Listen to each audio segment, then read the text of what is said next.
विपणन का उद्देश्य। Object of marketing 211। सभी उत्पादन क्रियाओं के समान विपणन का उद्देश्य भी मानवीय आवश्यकताओं की पूर्ति करना है। सभी वस्तुओं का उत्पादन मनुष्य की आवश्यकताओं को पूरा करने के लिए किया जाता है। व्यापारिक क्रियाओं का उद्देश्य उपभोक्ता को वस्तुएं व सेवाएं उपलब्ध करना है। व्यापारिक लाभ साहसी को प्रेरणा देने वाला होता है। यह विपणन का उद्देश्य नहीं होता है। आज के प्रगतिशील युग में मानव समाज की आवश्यकताएं भोजन, कपड़ा व मकान तक ही सीमित नहीं रही है, बल्कि वे इससे कहीं आगे बढ़ चुकी है। आजकल तो अर्थशास्त्री यह कह सकते हैं कि मानव आवश्यकताओं की कोई सीमा नहीं है।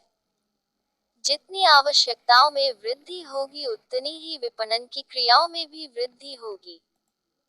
व्यापारिक कार्यों को दो भागों में बांटा जाता है, 1 उत्पादन, 2 वितरण।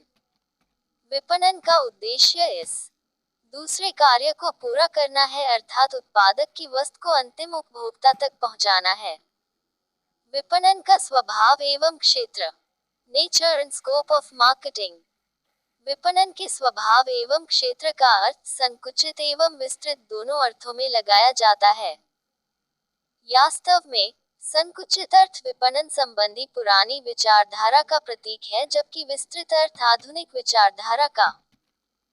संकुचित अर्थ में वस्तु या सेवा को उत्पादक से उपभोक्ता तक पहुंचाने में जो व्यापारिक क्रियाएं की जाती है, ये ही विपणन के स्वभाव एवं क्षेत्र के अंतर्गत आती है।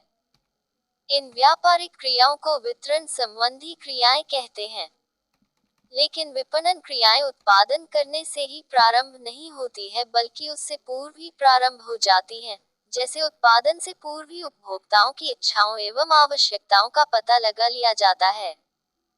वस्तु की शक्ल या डिजाइन तय कर ली जाती है। वस्तु की पैकिंग व ट्रेडमार्क आदि का निर्णय ले लिया जाता है तथा विज्ञापन एवं विक्रय संवर्धन का कार्य प्रारंभ कर दिया जाता है। ये सभी क्रियाएं विपणन के विस्तृत क्षेत्र के अंतर्गत आती हैं। यही नहीं, जिस प्रकार चिपणन क्रिया वस्तु का उत्पादन पूर्ण करने पर प्रारंभ नहीं होती, उसी प्रकार यह क्रियाएं वस्तु की अंतिम बिक्री के साथ भी समाप्त नहीं हो जाती हैं। दोबारा बिक्री करने के लिए यह आवश्यक है कि उपभोक्ता को संतुष्ट रखा जाए। इसके लिए यह जरूरी है कि वस्तु की गारंटी व बिक्री के बाद सेवा भी दी जाए। ये सभी क्रियाएं विपणन के विस्तृत क्षेत्र के अंतर्गत आती है। आजकल समाज के लिए सस्ती वस्तु सुलभ कराने एवं उसके ऊंचे जीवन स्तर का निर्माण करना भी इसके अंतर्गत आता है, अर्थात वस्तु का बनाना व उपभोग के लिए समर्पित करना ही विपणन क्षेत्र के अंतर्गत नहीं आता, बल्कि समाज को सस्ती वस्तुएं उपलब्ध कराना जिससे कि रहन सहन का स्तर बने व ऊंचा उठे, इसके क्षेत्र के अंतर्गत आता है। इस प्रकार विपणन के स्वभाव एवं क्षेत्र के अंतर्गत निम्नलिखित क्रियाओं का अध्ययन किया जाता है। 1. उपभोक्ता अनुसंधान, कंज्यूमर रिसर्च। आधुनिक विपणन क्रियाओं की शुरुआत उपभोक्ता अनुसंधान से होती है, क्योंकि आजकल उपभोक्ता को राजा, कंज्यूमर इज द किंग माना जाता है। अब उपभोक्ताओं की आवश्यकताओं, रुचियों, मनोभावों, आदतों, देय क्षमताओं एवं उनके रहने के स्थानों का पता लगाया जाता है, जिससे कि वस्तु को उनकी आवश्यकताओं के अनुरूप बनाकर एवं उनके स्थान तक पहुंचाकर अधिकाधिक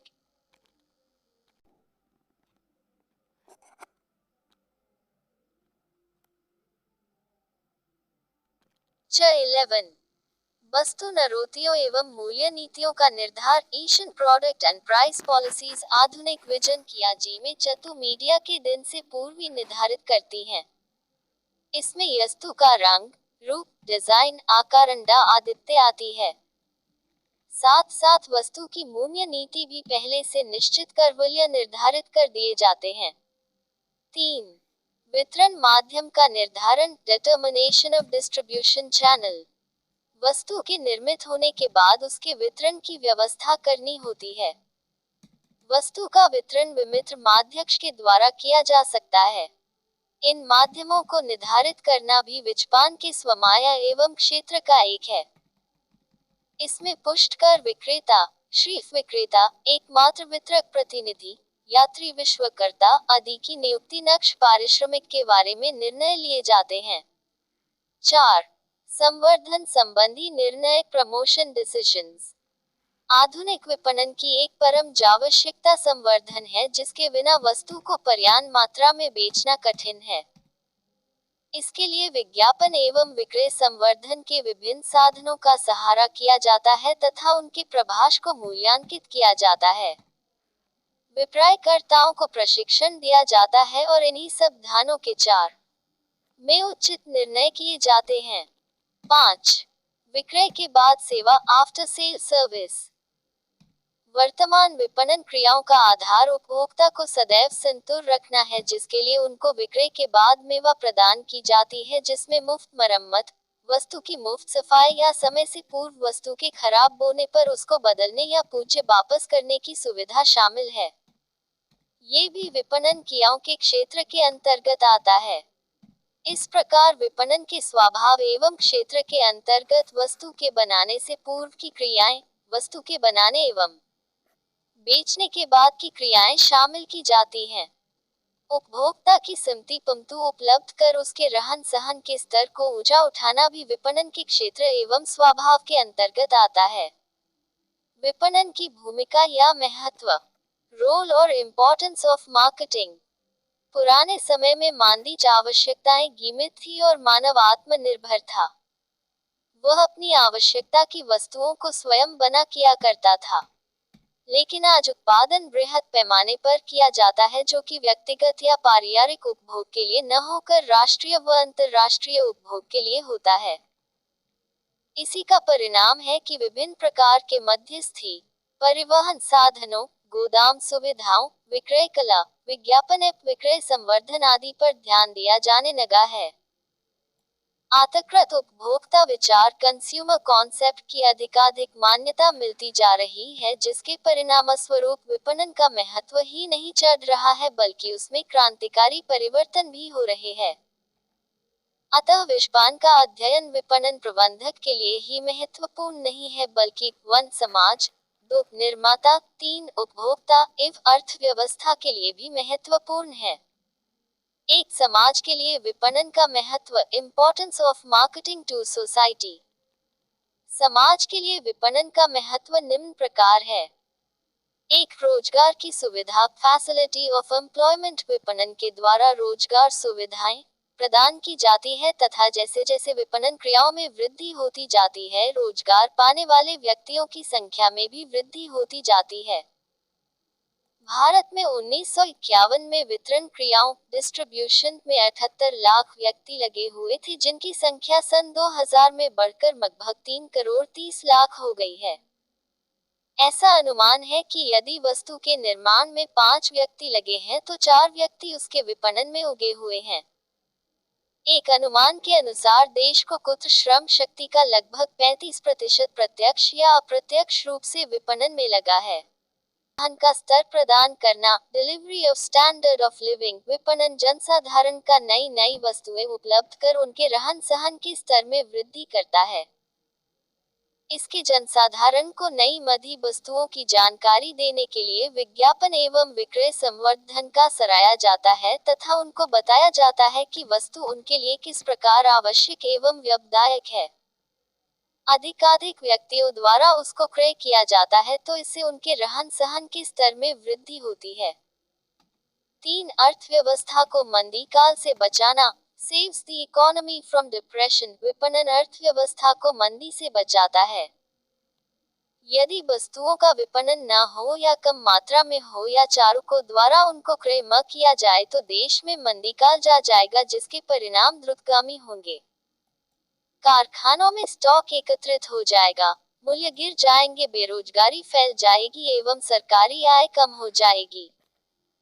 इस प्रकार आधुनिक विपणन ग्राहकों की आवश्यकताओं के अनुसार वस्तुओं का उत्पादन कर एक देश की अर्थव्यवस्था को इन परिणामों में बचाता है।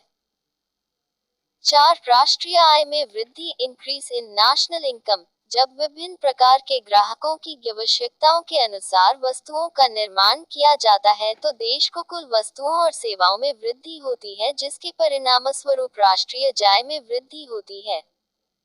यदि कम प्रकार की वस्तुओं और सेवाओं को उत्पादित किया जाता है तो राष्ट्रीय आय कम ही महती है।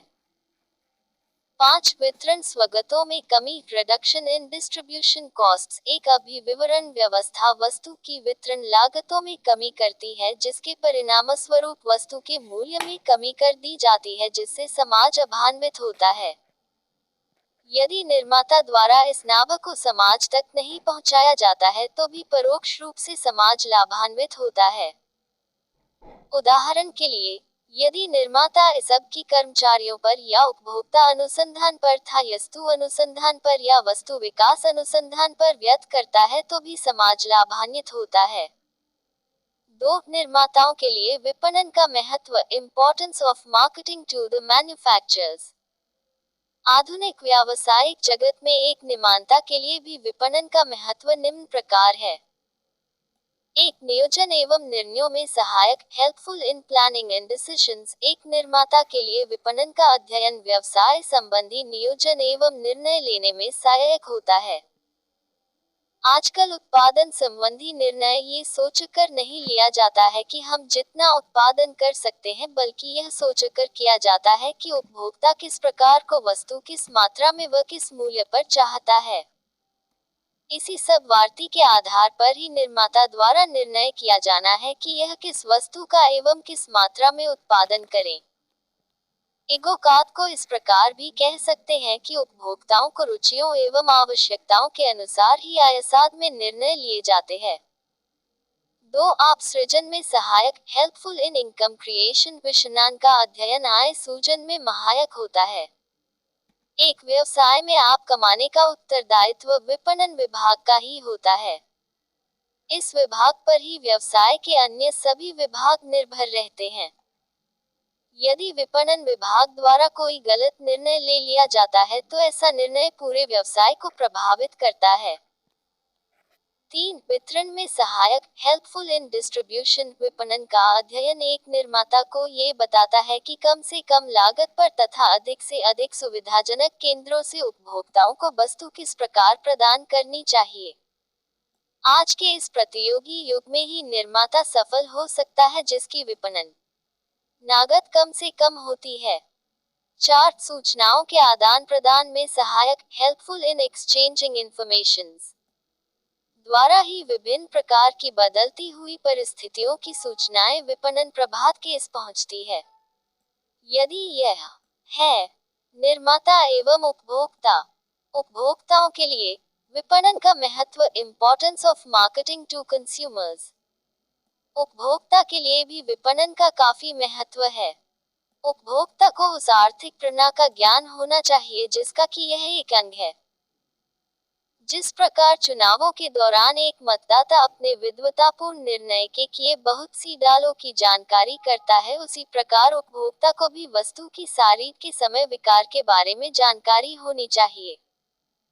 विपणन के ज्ञान के कारण ही हम देखते हैं कि भारत में उपभोक्ता मरी संस्थाओं में बराबर वृद्धि हो रही है। विपणन का महत्व इस दृष्टि से भी अधिक है कि उपभोक्ता के द्वारा जी मूल्य दिया जाता है उसका उपभोग 60% ही वस्तु की लागत है, बाकी 40% वस्तु के विपणन का व्यय है। यही कारण है कि आज हम भारत में श्रृंखलाबद्ध दुकानों में बढ़ोतरी पाते हैं। अब उत्पादक अपना सीधा संबंध उपभोक्ताओं में चाहते हैं, जिससे कि विपणन व्यय में कमी करके वस्तु की लागत कम को जा सके तथा उपभोक्ताओं की उम्र कम मूल्य पर उपलब्ध करा सके। अर्थव्यवस्था के लिए विपणन का महत्व, importance of marketing to the economy. प्रत्येक देश की अर्थव्यवस्था में विपणन का अपना महत्व होता है। यदि कोई देश अपनी जनता को उचित मूल्य पर उचित क्वालिटी की वस्तु उपलब्ध कराना चाहता है तो वह विभिन्न कानूनों का सहारा लेकर ऐसी व्यवस्था करता है, लेकिन ऐसा उसी समय किया जाता है जबकि व्यवसायी सरकार के साथ सहयोग करने की भावना नहीं रखता है। ये देश जी विकास की ओर बढ़ रहे हैं। जहां औद्योगिकरण हो रहा है, जहां नगरीकरण का काम वक रहा है, वहां विपणन की नई नई समस्याएं सामने आती हैं, जिन्हें सुझाने के लिए विपणन का महत्व भी बढ़ता चला जाता है। विद्वानों का कहना है कि बिना विपणन के किसी देश का आर्थिक विकास नहीं हो सकता है। Without marketing there can be no economic development. विपणन के महत्व को देखते हुए भारत सरकार ने सन 1935 में कृषि विपणन सलाहकार नियुक्त की।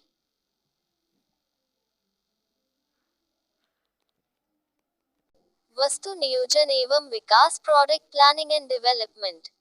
आधुनिक विपणन विचारधारा में उपभोक्ता संतुष्टि सर्वोपरि है। अतः उपभोक्ताओं की आवश्यकताओं का पता लगाकर नई नई वस्तुओं को विकसित किया जाता है तथा उपभोक्ता की परिवर्तित रुचियों, प्रवृत्तियों एवं आदर्शों के अनुसार वस्तु नियोजन कर वस्तु में परिवर्तन किए जाते हैं, जिससे कि वस्तु अप्रचलित न हो जाए तथा व्यवसाय बंद होने से अपने आप को बचा सके। इस प्रकार विपणन का ये सबसे प्रमुख कार्य है। 2. विक्रय, सेलिंग। विपणन में विक्रय कार्य बहुत ही महत्वपूर्ण है। वास्तव में विपणन की आधारशिला विक्रय ही है। यदि वस्तुओं का विक्रय न हो तो विपणन क्रिया के अन्य कार्य अप्रभावी ही रह जाएंगे। बिना विक्रय के उत्पादन को भी अधिक काल तक चालू नहीं रखा जा सकता है। आजकल विक्रय में ग्राहकों का पता लगाना, उनकी मांग को प्रोत्साहित करना, उनको सलाह देना एवं उनको अच्छी से अच्छी सेवा प्रदान करना आदि भी आता है, जिसके लिए विज्ञापन, विक्रय संवर्धन व वैयक्तिक विक्रय का सहारा लिया जाता है। ये क्रियाएं भी विपणन का एक अंग मानी जाती है। 3. क्रय, बाइंग। विपणन का तीसरा कार्य क्रय करना है। ये क्रय उपभोक्ता के द्वारा तो उपभोग के लिए किया जाता है, लेकिन उत्पादक एवं मध्यस्थ के द्वारा तो बेचने के लिए ही किया जाता है। वास्तव में इन दोनों का कार्य एकत्रीकरण करना है। इस प्रकार क्रय एवं एकत्रीकरण दोनों ही विपणन के अंग हैं। उत्पादक द्वारा वस्तुओं को परिवर्तित किया जाता है, जबकि मध्यस्थ सामान्यतया ऐसा नहीं करता है, लेकिन दोनों के द्वारा वस्तुओं को क्रय किया जाता है। मध्यस्थ द्वारा विभिन्न वस्तुओं का एकत्रीकरण इस उद्देश्य से किया जाता है कि उसके ग्राहकों को वस्तुओं के चुनने में सुविधा रहे। 4. परिवहन, ट्रांसपोर्ट। परिवहन का कार्य वस्तु को उत्पादन स्रोत से उपभोक्ता तक पहुंचाना है। परिवहन की सहायता के कारण बाजार स्थापित हो गए हैं। उपभोक्ता को भी उपभोग की वस्तुओं की 15 मंदुज की मात्रा में वृद्धि करने का अवसर परिवहन को सहायता में ही प्राप्त हुआ है। पार व परिवहन जान का भाई की तरह है। दोनों का विकास साथ साथ होना चाहिए। यदि इनमें से किसी एक की भी वृद्धि रुकती है तो दो की वृद्धि स्वतः ही रुक जाती है। वस्तु की खपत उसके उत्पादन स्थान पर होना आवश्यक नहीं है। परिवहन वस्तु के बाजार का विस्तार करता है। आज के इस गतिकवादी औद्योगिक युग में परिवहन का एक महत्वपूर्ण स्थान है। 5. हक, स्टोरेज। विपणन का पांचवा कार्य वस्तु संग्रह है। कभी तो संग्रह थोड़े समय के लिए अस्थायी रूप से किया जाता है, जैसे रेलवे या ट्रक गोदाम में संग्रह। कभी तो के उत्पादन व उपभोग के समय में अंतर होने से संराज किया जाता है। कभी व्यापारी को बाजार में इच्छित मूल्य काल न मिलने पर संग्रह होता है, तो कभी आवश्यकता के समय उपभोग करने के लिए संग्रह किया जाता है। आजकल तो वैज्ञानिक तरीके से शीघ्र नाराजान पदार्थों को भी संग्रहित किया जाता है, जिसमें उनकी उपलब्धता के बारे में अनिश्चितता न रहे। इसके लिए प्रत्येक देश में विभिन्न प्रकार के भंडारों की सुविधाएं दी जाती है। ये सुविधाएं विपणन में भारी सहयोग प्रदान करती है। 6. वित्त, फाइनेंसिंग। आधुनिक उत्पादन व उपभोग के बीच समय का काफी अंतर होता है। उपभोक्ता भी वस्तु प्राप्त करने के लिए पहले से भुगतान नहीं करता है। उत्पादन में कच्चा माल, मशीन, तेल, मजदूरी व संग्रह आदि के लिए भी धन की आवश्यकता होती है। साथ ही दैनिक कार्यों, मौसमी आवश्यकताओं, क्रेता की साथ आदि लेने के लिए भी धन आवश्यक होता है। धन व साथ जिसकी आवश्यकता वस्तु को अंतिम उपभोक्ता तक पहुंचाने के लिए होती है, विपणन में वित्त कार्य कहलाता है। वैसे तो उत्पादकता का ही कार्य वित्त प्रबंध करना है, लेकिन आजकल वित्त प्रबंध के बहुत नए तरीके निकल आए हैं, जिनमें वित्त प्रबंध करना उत्पादक के बजाय अन्य विशिष्ट संस्थाओं द्वारा किया जाता है। 7. जोखिम सहना, रिस्क टेकिंग। जोखिम अनिश्चितता के कारण उत्पन्न होती है। वस्तु के उत्पादन से लेकर अंतिम उपभोक्ता तक पहुंचने में बहुत सी क्रियाएं करनी पड़ती है, जिनमें जोखिम सहना भी होता है। कमी तो जोखिम मान को आग, बाढ़, दुर्घटनाओं व चोरी से नष्ट होने की होती है, तो कभी जोखिम नाद का मूल्य कम होने की, तो कभी मांग में फरान व रुचि आदि के कारण परिवर्तन होने की है। इनमें कुछ जोखिमें ऐसी है जिनकी बीमा आदि से हटाया जा सकता है, कुछ के प्रभाव को कम किया जा सकता है। विपणन के कार्यों में जोखिम का भी अपना महत्वपूर्ण स्थान है। 8. बाजार सूचना मार्केट इंफॉर्मेशन। विपणन में बाजार सूचनाएं बहुत ही महत्वपूर्ण कार्य करती है। यदि बाजार सूचनाओं का व्यापारी के पास अभाव है तो उसके व्यापार पर प्रतिकूल प्रभाव पड़ सकता है। विभिन्न व्यापारिक समुदायों, सरकार व अन्य विशिष्ट संस्थानों द्वारा वस्तु के उत्पादन व उपभोग के संबंध में सूचनाएं एकत्रित की जाती है। व्यापारी उन सूचनाओं के आधार पर अपनी विपणन नीति व वस्तु के उत्पादन में परिवर्तन कर लेता है और संभाषित प्रतिकूल प्रभावों से या तो अपने को बचा लेता है या उन प्रभावों का असर कम कर लेता है। यदि व्यापारी प्रकाशित सूचनाओं पर विश्वास नहीं करता है तो वह अपनी ओर से सूचनाएं एकत्रित करने का प्रयत्न करता है, जिसकी हम विपणन अनुसंधान कहते हैं। व्यापार को सुचारू रूप से चलाने के लिए आवश्यक है कि सूचनाएं उचित, सही व आवश्यकता के समय उपलब्ध हों। बाजार सूचनाओं का प्रयोग करते समय उनका अर्थ ठीक प्रकार से लगाया जाए, अन्यथा निष्कर्ष गलत हो सकते हैं। 9. प्रमापीकरण एवं श्रेणीकरण स्टैंडर्डाइजेशन एंड ग्रेडिंग। बाजार के विस्तार के लिए यह आवश्यक है कि क्रेता एवं विक्रेता बिना वास्तविक रूप से वस्तु का निरीक्षण किए खरीद व बिक्री कर सकें। लेकिन इस प्रकार की खरीद व बिक्री के लिए प्रमाप व श्रेणीकरण की आवश्यकता होती